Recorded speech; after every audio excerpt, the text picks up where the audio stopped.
なまんだ、なまんだ、なまんだ、なまんだ。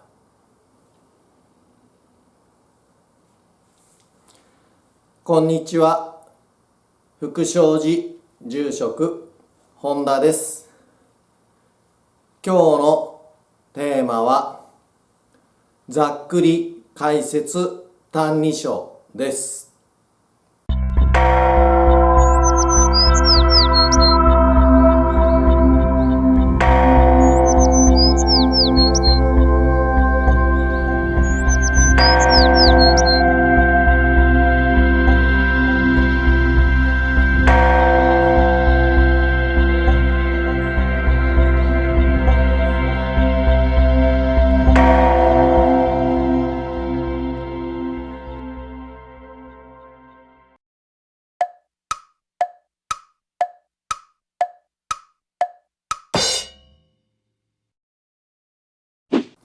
今日のテーマはざっくり解説歎異抄です。この動画を見てくださっている方の中には、日々の暮らしの中で親鸞上人の教えを知りたい、そう思われる方もあるのではないかと思います。今回解説する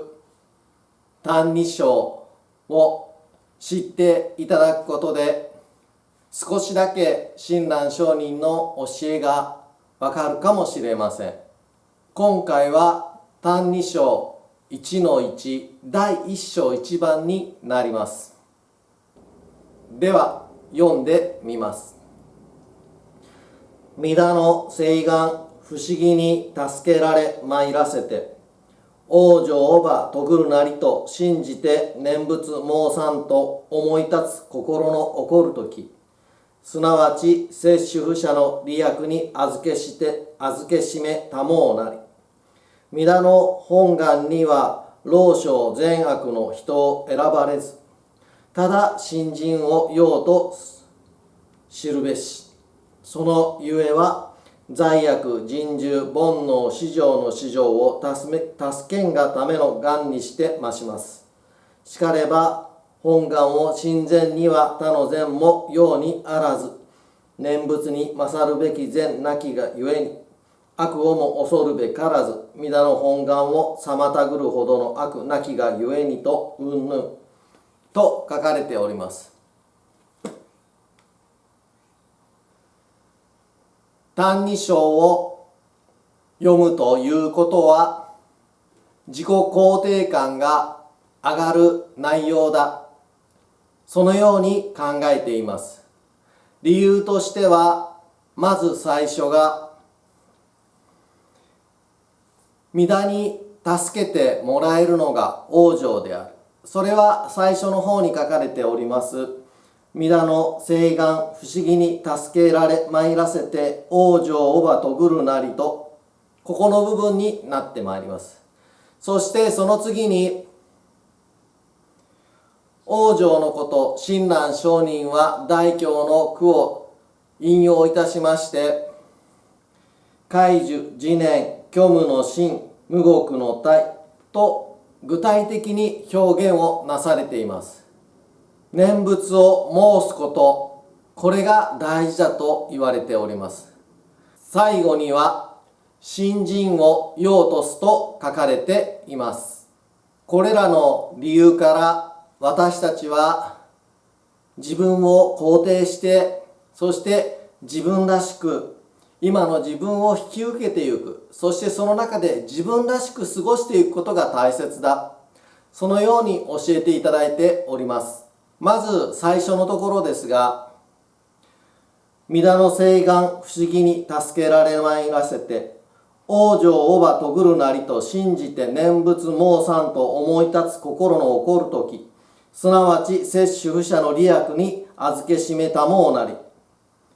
この文章に親鸞上人が教行信証で解説されていたいくつかの言葉が出てまいります。先ほど申した通り、弥陀が助けんということと、私たちが往生をするということ、これは一対だと考えるのが自然です。そして往生を親鸞上人は海寿次年虚無の真無極の体と解説なされています。これは自分のすべてを引き受けることと読んでも大きな間違いではない、そのように考えます。このことから生まれて命が尽きるまでのすべてが往生である、そのように読み解くことができます。そして念仏は縁有取得の化合です。つまり摂取不捨というのは身だからも摂取不捨であり、私たちも摂取不捨を心得る必要が出てきます。さらには信心を要とすと書かれておりますので、このことから信行を心得ることの大切さが見えてまいります。信行は寛義雅教です。つまり今を良しとする心得が求められます。これらの言葉を混ぜて意訳しますと、今の自分には御霊の支えがあると考え、もらえている人生のすべてを自分のために活用して過ごすと決心したとき、自分が過ごしている人生のすべてが捨てるものがない大切な物事ばかりだということが見えてきます。今がある以上、すべての人にそれぞれの状態で届いているものである以上、いろいろな状況の方がお見えになります。それらをすべて良い悪いで見るのではなく、大切な経験として学びとして自分のこれからに活用して、より素敵な人生を送るきっかけにしてください。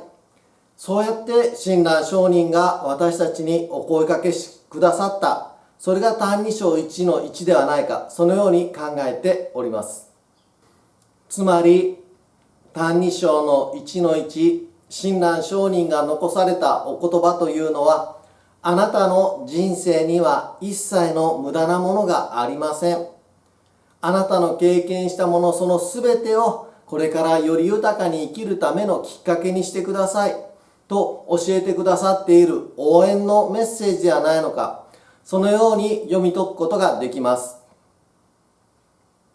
今私たちができること、それは阿弥陀様からいただいている今を精一杯生きること。いろいろな苦しいこと、悲しいこと、辛いことあるかもしれません。でもそれもより豊かに生きるためのきっかけにしていただく。そうやってより豊かに生きていきましょう。そのように親鸞上人が私たちに残されたメッセージだとすれば、私たちは今を精一杯生きること、それに尽きるのではないか、そのように考えます。親鸞上人の教えというのは私たちを応援してくださる教えだと思います。だからこそそのような読み方でこれからも進めていきたい、そのように考えております。ぜひ高評価、チャンネル登録よろしくお願いいたします。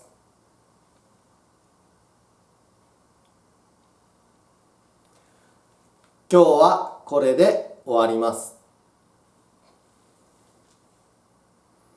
なんだ、なんだ、なんだ。